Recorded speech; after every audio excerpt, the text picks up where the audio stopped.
1919년 3월 1일 탑골공원 앞, 그의 대한독립을 외치며 거리로 뛰쳐나온 시민은 약 200만 명. 당시 전체 인구의 10%에 육박했습니다. 그 후 일본의 무력 진압으로 사망한 시민은 7,509명. 체포되어 감옥에 간 이들만 46,948명에 달했습니다. 그러나 대한민국 정부가 인정한 3.1 독립유공자는 5,070명뿐입니다. 잊혀진 분들이 훨씬 더 많습니다. 빼앗긴 나라를 되찾으려 목숨을 걸고 나라를 지킨 수많은 독립운동가들은 어디로 사라진 것일까요? 피와 땀으로 채워나간 독립운동의 증거들은 불태워지고, 이를 기억하는 증언들마저 침묵 속으로 사라졌습니다. 그 가운데 용성 스님이 있습니다. 당대 최고의 선지식이자 불교 사상가, 불교 개혁가였던 용성 스님은 종교인을 넘어 뜨거웠던 독립운동의 심장부를 움직이게 했습니다.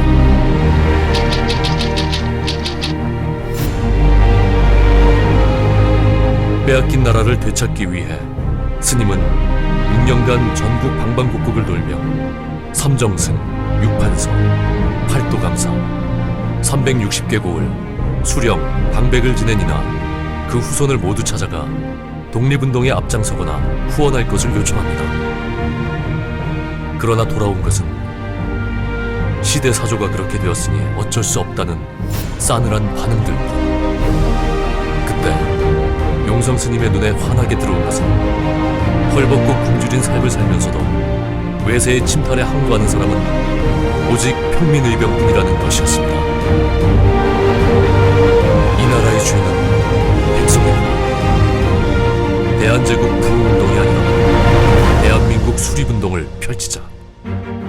1918년 용성 스님은 천도교의 손병희 교주를 찾아가 빼앗긴 조국을 되찾기 위한 독립운동 계획을 꺼내놓습니다. 그것은 다름 아닌 독립선언에 관한 것.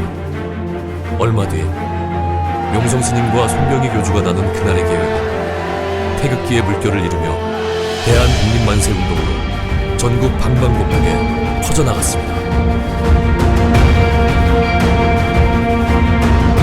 중국 상해의 인삼무역사업, 함경남도 북청의 금광사업, 만주의 명월촌과 공명촌, 그리고 경남 함양에 대단위 농장을 운영합니다.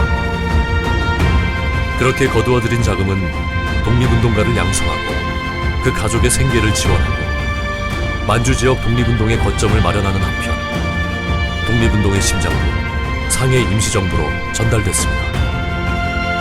용성 스님의 독립운동은 자금 후원에 그치지 않았습니다. 1932년 윤봉길 의사를 상해 임시정부의 김구 선생에게 보낸 이도 용성 스님이었습니다. 중일전쟁이 시작되자 중국과 함께 항일투쟁을 해야 한다고 생각한 용성 스님은 중국의 장제스와 마오쩌둥을 만나 나라의 명운이 걸린 제안을 합니다. 윤봉길 같은 대한의사군 1만 명을 모집해 보내겠소. 조중연합군을 구성합시다. 그리고 곧바로 1만 대한의사군 총사령관으로 홍범도 장군을 임명하고 그와 상의하라. 그러나 1939년 조선 총독부가 보낸 밀정에 의해 30년간 용성 스님이 피땀으로 일궈놓은 만주의 비밀 독립운동 조직이 일시에 괴멸되자 사자 뱃속에서 충이 생겨 사자가 쓰러진다. 생전에 그토록 꿈꾸던 조국 독립을 보지 못한 채 1940년 2월 24일 스님은 종로 대각사에서 입적합니다. 마침내 조국이 해방되고 귀국한 김구 선생이 임정요원 30여 명과 함께 찾아간 곳은 용성 스님이 계셨던 종로 대각사. 김규식, 조소왕, 이범선, 이시영, 김창숙 등 상해 임시정부 핵심 요인들의 얼굴이 함께 보이는 이 사진은 당시 대각사 마당에서 찍은 것으로 2017년에 비로소 세상에 공개가 되었습니다. 용성 스님이 쌀가마니에 돈을 넣어 보내주셔서 기묘하게 썼습니다. 이미 5년 전 용성 스님이 입적했다는 소식을 듣고 흐느껴 울었던 김구 선생은 자금 지원에 대해 뒤늦은 감사의 인사를 건넸습니다. 용성 스님께서 이미 열반하셔서 안타깝지만 스님의 크고 깊은 뜻을 우리 동지들이 잊지 말아야 합니다.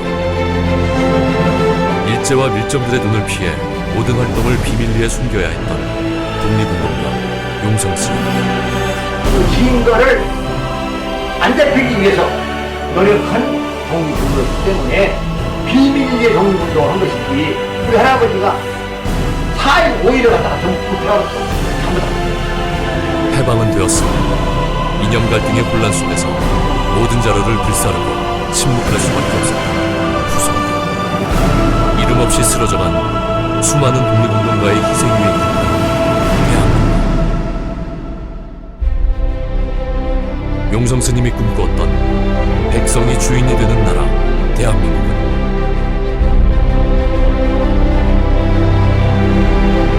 1960년 4.19 혁명, 1980년 5.18 광주 민주화운동, 1987년 60 민주항쟁, 2016년 촛불혁명, 2017년 긴박했던 한반도 전쟁 위기를 넘어 2018년 판문점, 평양에서 열린 3번의 남북 정상회담을 거쳐 2018년 1차 북미 정상회담, 2019년 2차 북미 정상회담까지 한반도 평화와 통일을 향해 나아가고 있습니다. 100년이 지난 지금 우리에게 남은 과제, 국민통합, 평화통합. 새로운 미래 100년의 출발점에서 독립운동가들의 치열했던 삶을 잊지 않겠습니다. 사분오열의 과거를 되풀이하지 말라. 강대국의 종속국이 아니라